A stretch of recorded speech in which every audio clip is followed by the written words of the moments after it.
जय शियाराम.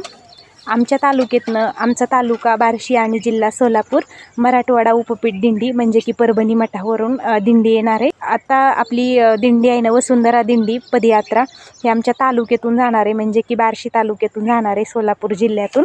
तर तुम्हाला पण माझं एवढं सांगणं आहे, आता जी आपल्या तालुक्यात जी काही सेवा येईन तर आपण ती मनोभावी करण्याचा प्रयत्न करूया आणि जेवढा होईल तेवढा आपण सेवेत आपला हातभार लावूया.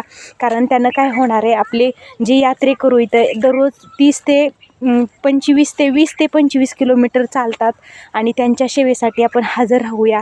तिथली ग्रामस्वच्छता, झाडे वृक्ष लावण आता चालू आहे. ग्लोबल वॉर्मिंगचे संदेश देत देत आपली पदयात्रा नाणीजपर्यंत पोहोचणार आहे गुरुमाऊलींच्या वाढदिवसासाठी.